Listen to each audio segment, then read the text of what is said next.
Quand on parle de faiblesse, on pense souvent à des défauts à exploiter. Le stoïcisme, lui, nous invite à voir autrement.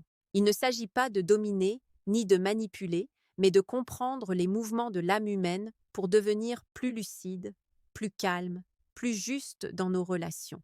Et cette lucidité commence toujours par une vérité inconfortable. Ce que nous appelons faiblesse n'est souvent qu'une sensibilité mal comprise, une zone où l'émotion prend le pas sur la raison, chez les femmes comme chez les hommes, mais qui s'exprime parfois différemment. Imagine un instant Marc Aurèle au milieu du tumulte de Rome, observant les foules, les ambitions, les peurs, les désirs. Il écrivait en substance que les êtres humains sont mus par ce qu'ils croient être bon pour eux, même quand cette croyance est erronée. Comprendre cela, c'est comprendre que derrière chaque réaction excessive, chaque attachement, chaque besoin de reconnaissance, il y a une quête de sécurité intérieure. Ce n'est pas une faiblesse honteuse, c'est une faille universelle de la condition humaine. Dans la psychologie moderne, on retrouve cette idée sous une autre forme. L'être humain cherche des repères émotionnels. Il veut sentir qu'il compte, qu'il est vu, qu'il a une valeur. Chez beaucoup de femmes, cette recherche peut s'exprimer avec une intensité particulière dans le domaine relationnel, non pas par fragilité innée, mais parce que la société a longtemps encouragé l'investissement émotionnel comme source principale de sens. Sénèque dirait que nous devenons esclaves de ce à quoi nous accordons une importance excessive. Ce n'est pas l'émotion en soi qui enchaîne, c'est l'attachement incontrôlé à ce qu'elle promet. Prenons un exemple concret. Une personne qui attend constamment une validation extérieure peut se sentir profondément atteinte par un silence, un regard froid, une parole absente. Elle interprète cela comme un rejet, même quand il n'y en a pas. Épictète rappelait que ce ne sont pas les événements qui nous troublent, mais le jugement que nous portons sur eux. Là se trouve une première zone de vulnérabilité, la tendance à confondre sa valeur avec la réaction de l'autre. Comprendre ce mécanisme permet de ne pas en jouer, mais de s'en détacher et d'offrir en retour une présence plus stable, moins dépendante des humeurs. Il y a aussi cette inclination à projeter des scénarios, à imaginer l'avenir, à nourrir des attentes. L'esprit construit des histoires, parfois magnifiques, parfois angoissantes. Quand la réalité ne correspond pas à ces constructions, la déception surgit. Marc Aurèle conseillait de rester ancré dans l'instant, car le futur n'existe que dans notre imagination, et c'est souvent elle qui nous fait souffrir avant même que quoi que ce soit ne se produise. Cette propension à vivre dans l'anticipation émotionnelle est une autre faille, non pas parce qu'elle est féminine, mais parce qu'elle touche plus fortement ceux et celles qui investissent beaucoup d'espoir dans le lien. Le stoïcien ne méprise pas ses mouvements intérieurs. Il les observe, il les comprend, et il apprend à ne pas en être l'esclave. La véritable force ne consiste pas à être insensible, mais à savoir ce qui dépend de nous et ce qui n'en dépend pas. Notre parole, nos actes, notre intention nous appartiennent. Les réactions de l'autre, son passé, ses peurs, ses désirs profonds ne nous appartiennent pas. Sénèque dirait que vouloir contrôler l'âme d'autrui, c'est se condamner soi-même à l'agitation. À ce stade, si tu ressens que ce que tu entends résonne, c'est sans doute parce que ces mécanismes, tu les as déjà observés chez les autres ou en toi. Et c'est précisément ici qu'un rappel s'impose, discret mais important. Si tu apprécies ce type de réflexion et que tu veux continuer à explorer la sagesse antique appliquée à la vie moderne, pense à t'abonner. Ce simple geste t'aidera à ne pas perdre le fil de ce travail intérieur, et il me permettra de continuer à te proposer ce genre de contenu. La compréhension stoïcienne ne sert pas à cataloguer, mais à éclairer. Elle nous apprend que chaque sensibilité mal maîtrisée peut devenir une source de souffrance et que chaque souffrance peut devenir une école de maîtrise. Comme le disait Épictète, l'homme sage n'accuse ni les autres ni lui-même, il apprend. Et c'est dans cet esprit que nous allons continuer à explorer ces zones de vulnérabilité, non pour les exploiter, mais pour les transcender par la raison, par la présence, par la tranquillité de l'âme. Il existe une autre dynamique intérieure que les stoïciens auraient immédiatement reconnue: le besoin de se sentir émotionnellement en sécurité avant de pouvoir se sentir réellement libre. Beaucoup d'êtres humains, et chez de nombreuses femmes de manière très marquée, cherchent dans la relation un refuge contre l'incertitude du monde. Ce n'est pas une faiblesse au sens moral, c'est un réflexe de protection. Mais lorsque ce refuge devient une condition de paix intérieure, alors la dépendance commence à se former. Marc Aurèle écrivait que celui qui fonde sa tranquillité sur quelque chose d'extérieur construit sa maison sur du sable. car tout ce qui ne dépend pas de nous peut nous être retiré. Quand l'attachement devient excessif, la peur de perdre apparaît, et avec elle la vigilance constante, l'hyperanalyse des paroles, des silences, des changements d'attitude. L'esprit cherche des signes, des confirmations, parfois là où il n'y en a pas. Cette sensibilité accrue aux moindres détails relationnels est une porte ouverte à l'inquiétude. Dans la vie quotidienne, cela se manifeste par cette tendance à surinterpréter. Un message lu sans réponse devient une source d'angoisse. Un ton légèrement différent est perçu comme un éloignement. Le stoïcien, lui, s'entraîne à suspendre son jugement. Épictète rappelait que nous devons d'abord dire à chaque impression « tu n'es qu'une impression, pas encore une vérité ». Cette discipline intérieure protège de l'emballement émotionnel et permet de rester ancré dans ce qui est réellement sous notre contrôle, notre réaction. Il y a aussi la question du besoin d'être compris. Beaucoup de femmes accordent une grande valeur au partage émotionnel, à la résonance intérieure avec l'autre. Quand ce besoin n'est pas satisfait, un sentiment de solitude peut apparaître, même en présence de quelqu'un. Sénèque observait que nous souffrons moins du manque de choses que du manque d'harmonie entre nos attentes et la réalité. Attendre d'autrui qu'il comble parfaitement notre monde intérieur, c'est lui donner une responsabilité qui dépasse ses forces humaines.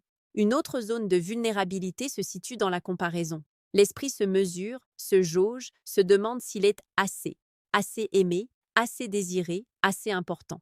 Cette comparaison peut être silencieuse, presque invisible, mais elle nourrit une insécurité latente. Marc Aurèle conseillait de regarder la valeur d'une chose par ce qu'elle est en elle-même, non par le regard des autres. Tant que l'estime de soi dépend d'une hiérarchie extérieure, elle reste instable. À cela s'ajoute parfois une forte mémoire émotionnelle. Les expériences passées, surtout celles qui ont blessé, laissent des traces.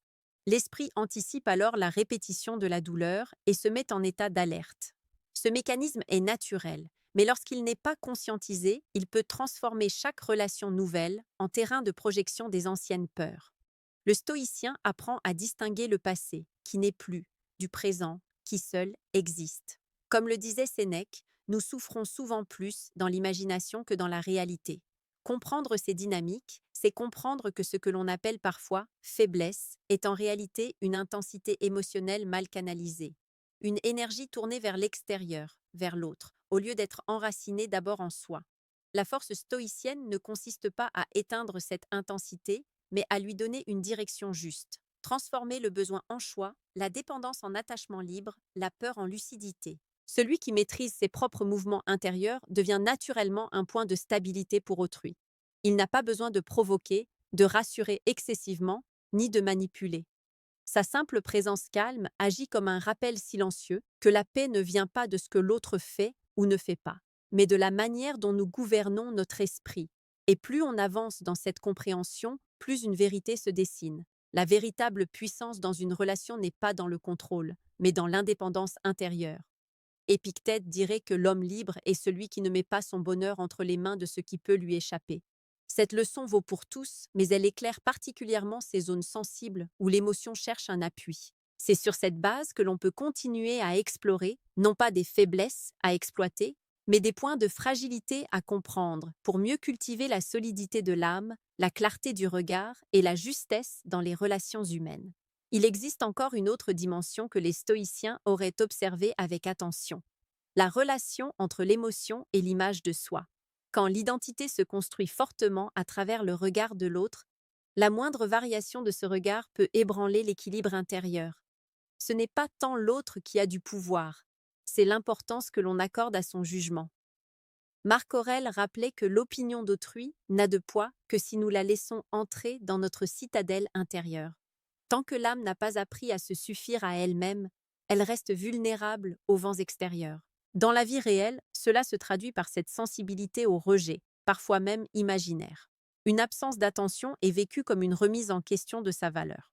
Un changement d'attitude est interprété comme une perte d'intérêt définitive. L'esprit, alors, cherche à se rassurer, à comprendre, à réparer, parfois au prix de sa propre tranquillité. Épictète dirait que c'est là une confusion entre ce qui dépend de nous et ce qui n'en dépend pas. Nous pouvons offrir notre sincérité, notre constance, notre respect. Nous ne pouvons pas forcer l'émotion ou l'attachement chez l'autre. Il y a aussi la tendance à idéaliser. Quand l'imaginaire projette sur une personne ou une situation des qualités qui dépassent la réalité, la déception devient inévitable. Sénèque expliquait que l'attente excessive est une dette que l'on contracte envers l'avenir, une dette qui se paie souvent par la tristesse. Plus l'image est haute, plus la chute est douloureuse. Cette capacité à idéaliser intensément rend l'âme sensible, non parce qu'elle est faible, mais parce qu'elle est généreuse dans ses projections. À cela s'ajoute parfois un conflit intérieur entre le désir de sécurité et le désir de liberté. Vouloir être rassuré tout en voulant rester indépendant crée une tension. L'esprit oscille entre l'attachement et la crainte de perdre cet attachement. Marc Aurèle invitait à accepter la nature changeante de toute chose. Rien n'est figé, ni les émotions, ni les relations, ni même nos propres états d'âme. Résister à ce mouvement naturel, c'est s'exposer à une lutte intérieure permanente.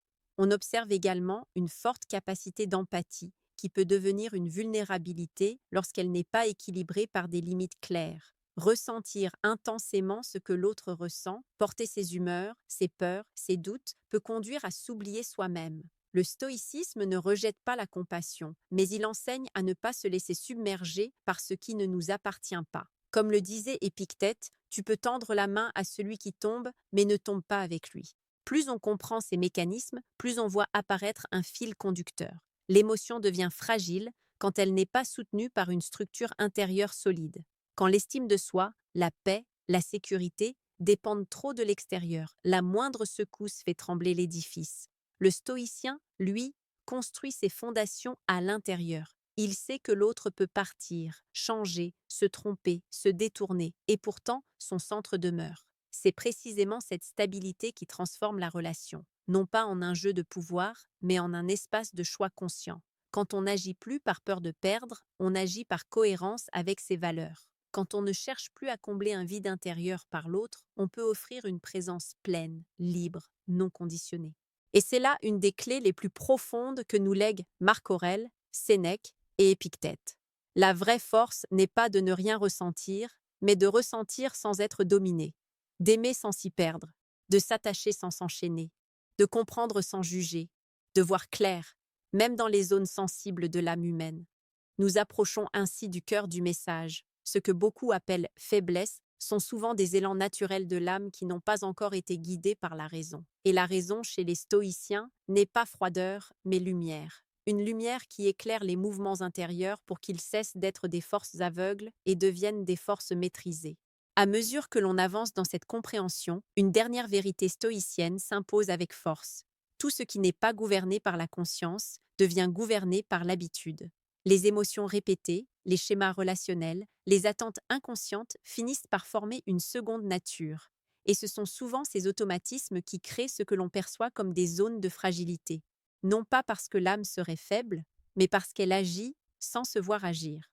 Marc Aurèle écrivait que l'homme se trouble lui-même bien plus qu'il n'est troublé par les autres. Autrement dit, ce ne sont pas tant les comportements extérieurs qui blessent que la signification que nous leur donnons, nourrie par notre histoire, nos peurs, nos désirs. Quand une personne accorde une valeur immense au lien, à la proximité, à la fusion émotionnelle, la moindre distance est ressentie comme une menace. L'esprit réagit alors avant même que la raison n'ait le temps d'examiner les faits. Il y a dans cette réaction un besoin profond de continuité, de certitude, de permanence. Or, la vie, comme le rappellent sans cesse les stoïciens, est mouvement. Rien n'est figé, ni les sentiments, ni les situations, ni les êtres. Sénèque soulignait que vouloir retenir ce qui, par nature, est changeant, c'est s'exposer à une souffrance constante. La sagesse commence lorsque l'on accepte que l'autre puisse évoluer sans que cela diminue notre propre valeur. C'est ici que se joue la véritable transformation intérieure. Lorsque l'on cesse d'attendre que l'extérieur stabilise notre monde intérieur, on découvre une liberté nouvelle. On n'a plus besoin de se raccrocher, de contrôler, de surinvestir émotionnellement pour se sentir en sécurité.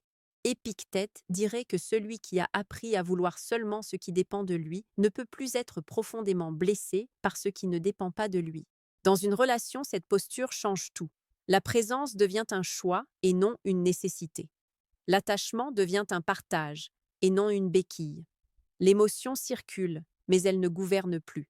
Et paradoxalement, c'est souvent cette stabilité intérieure qui crée le plus d'attraction, car elle offre à l'autre un espace sans tension, sans pression, sans peur sous-jacente.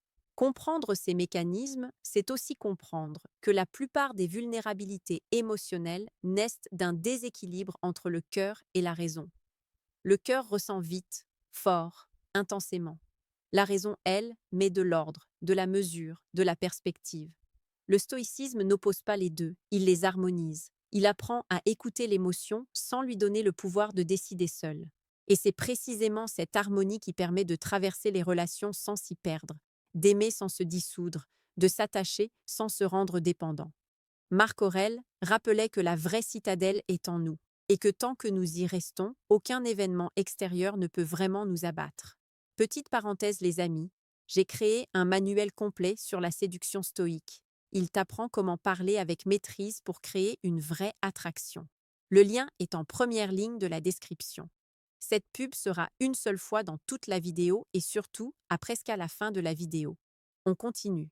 Ce que tu viens d'entendre n'a pas pour but de cataloguer, encore moins de juger. Il s'agit d'éclairer.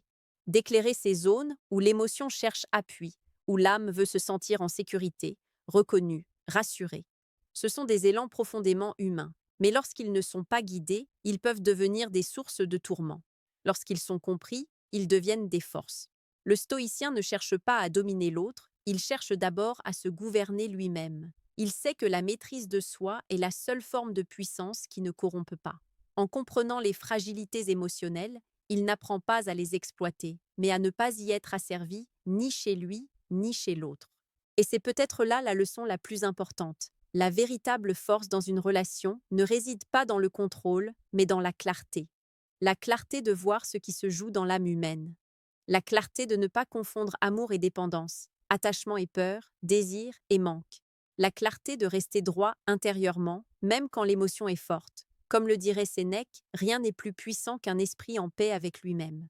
Et c'est cette paix, construite par la lucidité, la discipline intérieure et l'acceptation du réel, qui transforme ce que l'on appelait autrefois des faiblesses en simples zones de sensibilité, désormais éclairées par la raison. Alors allons jusqu'au bout et fermons ce cercle avec la perspective la plus élevée que nous offre le stoïcisme.